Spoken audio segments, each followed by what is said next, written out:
Hello, this is Melissa Conley-Tyler. I'm the National Executive Director of the Australian Institute of International Affairs, and I'm here speaking to Professor Don Rothwell of Australian National University. Thank you for joining us. You're welcome. Don, it's an exciting night tonight because we're launching the third edition of International Law in Australia, which you edited with Emily Crawford, here at the ACT branch of the AIIA. Tell me, I know the first edition was in 1965. What are some of the things that have changed in international law in Australia since then? Well, very significant changes, of course, because the first edition in 1965 was really reflecting upon Australia's initial engagement with the new international legal order post-World War II, framed around the United Nations system. And so over the successive three editions, we've seen Australia's engagement in a whole range of areas develop quite significantly. Human rights, quite obviously, new developments in areas like international criminal law, responses to international terrorism, but also major areas of international law which we've seen develop over that period, such as the law of the sea. So really the third edition, the third edition of the book is really unrecognisable compared to the first edition, because we've not surprisingly seen this 50-year development of international law, but also Australia's engagement in international law. Which might partly answer the question I know a lot of people ask, why should we care about international law? Is international relations all about the realist approaches and hard power? Why is international law relevant to us? Well, I guess an international lawyer would respond by saying that the international law is all around us, and it's constantly the focus of debate and discussion in Australian public discourse. Perhaps a pivotal turning point was the Tasmanian Dam case back in 1983, when the High Court handed down that very seminal decision upholding the Hawke government's legislative initiatives to protect the Tasmanian wilderness based on the World Heritage Convention. And that was a very important constitutional decision, but it really raised an awareness about how an international treaty can directly impact upon the ordinary citizen.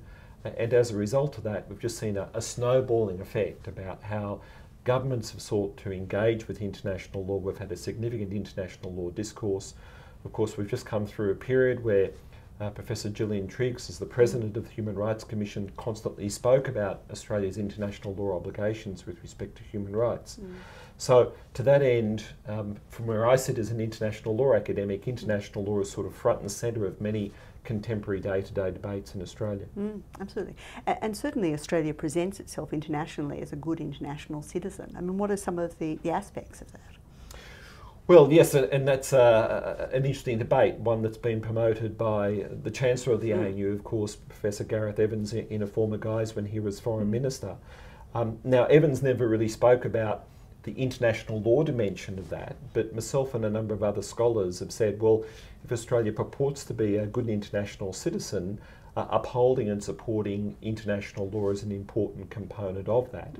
And certainly Australia's attitude towards international judicial institutions such as the International Court of Justice, the International Criminal Court, the International Tribunal for the Law of the Sea are all consistent with that. And Australia seeks to constantly remind its friends and its neighbours about compliance with international law, upholding international law. And of course that means that from time to time Australia will be sought to be held account for its own actions in international law. And so rather remarkably, but perhaps not surprisingly, we had Timor-Leste taking Australia to the International Court just a few years ago, and Australia upheld and abided by the court's decision. So to that end, I think Australia has a mixed record, but relatively speaking, a good record in terms of meeting its international legal obligations. Well, I know you were talking about Professor Evans, who's a fellow of the AIIA, and I know people often see that as the glory days of Australia's contribution to international law, but I know there are a number of other areas where Australia's been contributing. Looking, nearer to now, are there other areas where you can see Australia contributing to the development of international law or international institutions?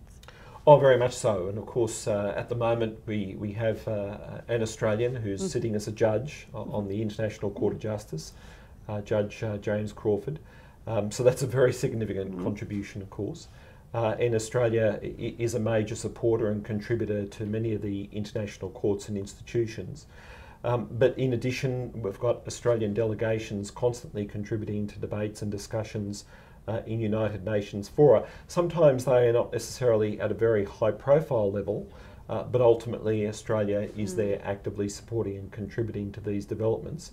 And in some areas Australia has really been leading the way. So one prominent area where Australia likes to quite properly promote itself is its engagement and leadership in matters such as Antarctica, environmental protection in Antarctica, chemical weapons, constant and ongoing debates in terms of international security. And of course, we have a very live debate at the moment in terms of international justice following the events associated with the loss of MH17, where Australia is working with international partners like the Netherlands to bring about international justice there. Very much so. Well, if you've enjoyed this discussion, do get hold of the book, International Law in Australia, edited by Don Rothwell of ANU. And for more videos, please do keep watching AAAA Vision.